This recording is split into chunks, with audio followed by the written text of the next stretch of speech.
5 રાજ્યોની વિધાનસભા ચૂંટણીનું પરિણામ કાલે આવ્યું. તો એમાં તમે એક સમીકરણ જુઓ કે આસામમાં 126 બેઠકો ઉપર ચૂંટણી હતી, કેરળની અંદર 140 બેઠકો, પોંડિચેરીમાં 30 બેઠકો, તમિલનાડુમાં 234 અને વેસ્ટ બંગાળમાં 994. કુલ મળીને 824 બેઠકો ઉપર કાલે પરિણામ હતું ચૂંટણીનું. તો આમાંથી કોંગ્રેસની સ્થિતિ હવે દેશમાં કેવી રહી છે? 824 બેઠકો ઉપર જે ઇલેક્શન થયું એમાં આસામમાં 126માંથી માત્ર 19, કેરળમાં 140માંથી 63, એ સારું પ્રદર્શન કોંગ્રેસનું રહ્યું. ત્યાં પોંડિચેરીમાં 30માંથી માત્ર 1, તમિલનાડુમાં 234માંથી માત્ર 5, વેસ્ટ બંગાળ એટલે કે પશ્ચિમ બંગાળની અંદર 294 બેઠકો પરથી માત્ર 2 બેઠકો કોંગ્રેસને મળી. તો હવે વિચાર કરો કે એક વખતે જે ભારતનો સૌથી મોટો પક્ષ હતો, જેને સૌથી વધારે બેઠકો મળતી હતી, સરકાર બનાવતી હતી, ઘણા વર્ષો સુધી એ કોંગ્રેસ શાસનમાં રહી છે. તો હવે એક કોંગ્રેસનું પલડું ભારે થવાને બદલે નબળું કેમ થઈ રહ્યું છે?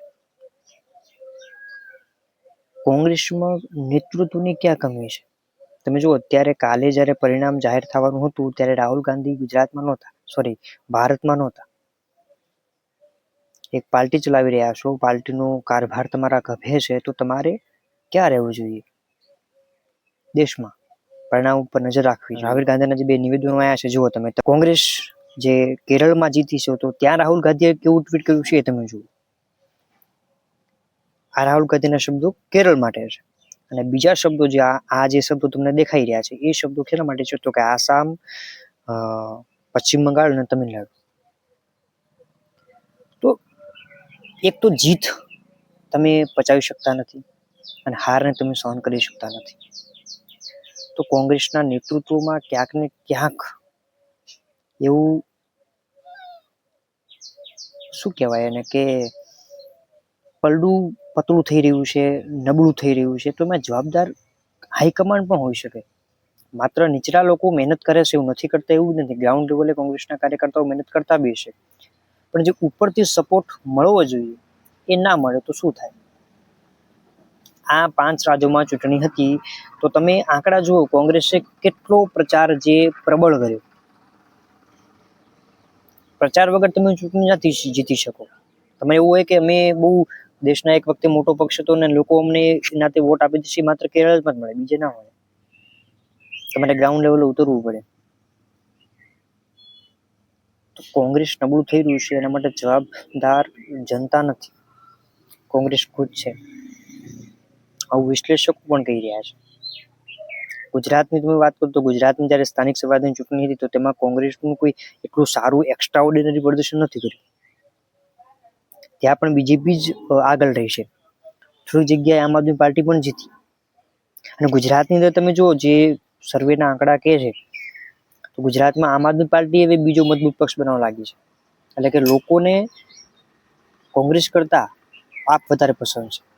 બીજેપીની ટક્કર કોણ આપે છે? તો કે આમ આદમી પાર્ટી. આ બધા વિશ્લેષકો બધું કહી રહ્યા છે. તો શું હાઈકમાન્ડને આ વાત ધ્યાને નહીં આવતી હોય?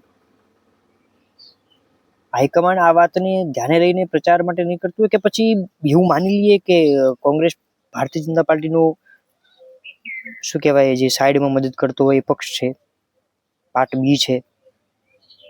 કારણ કે કોંગ્રેસે જ્યારે તમિલનાડુની વાત કરો, તમિલનાડુ નહીં, પશ્ચિમ બંગાળની વાત કરીએ તો પશ્ચિમ બંગાળ માટે કોંગ્રેસે કેવો પ્રચાર કર્યો હતો કે મમતા બેનર્જી ખુદ ભારતીય જનતા પાર્ટી માટે દરવાજો ખોલી રહ્યા છે.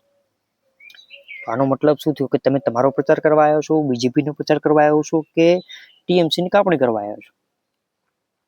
તમે જનતાને શું આપશો એ વાયદા કરો.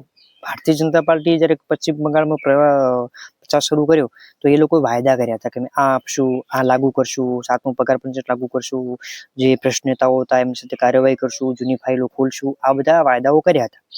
સેમ ટુ સેમ તમિલનાડુમાં ટીવીકે જીત્યું તો ટીવીકે વિજય ઘણા બધા વાયદા કર્યા, 7 પ્રકારના વાયદા કર્યા હતા કે બાળકોને જન્મ થશે ત્યારે આપશું, દીકરીઓને આપશું, મહિલાઓને પૈસા આપશું, સોનું આપશું, આ બધા વાયદા. રોજગારી, જ્યાં સુધી રોજગારી નહીં મળે ત્યાં સુધી એ બેરોજગારોને જેટલું ભથ્થું થતું છે ભથ્થું આપશું. તો આ બધા વાયદા કર્યા, એના માટે વિજય જીત્યું છે. તો વિજય પ્રચલિત ચહેરો હતો, અભિનેતા હતો, એટલા માટે વિજય જીત્યો છે એવું નથી. તમારે લોકોને ભરોસો અપાવવો પડે કે તમે આવશો સત્તામાં તો તમે લોકો માટે શું કરશો. તમે એ લોકો માટે કરી શકો તો તમે સત્તામાં આવો. બાકી કામ કરવા નથી ને માત્ર તમે સત્તાધારી પક્ષ ઉપર આક્ષેપો કરીને, પ્રત્યાક્ષેપો કરીને તમે લોકો પાસે મત માગો તો લોકો મત ના આપે.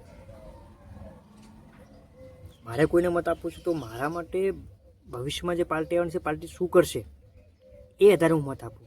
બીજી પાર્ટી મારા ઉપર શું કરીને ગઈ, એને આ કામ કર્યા, આ કામ ના કરે, એના આધારે મત તમે માગી તો પછી કોણ મત આપે તમને?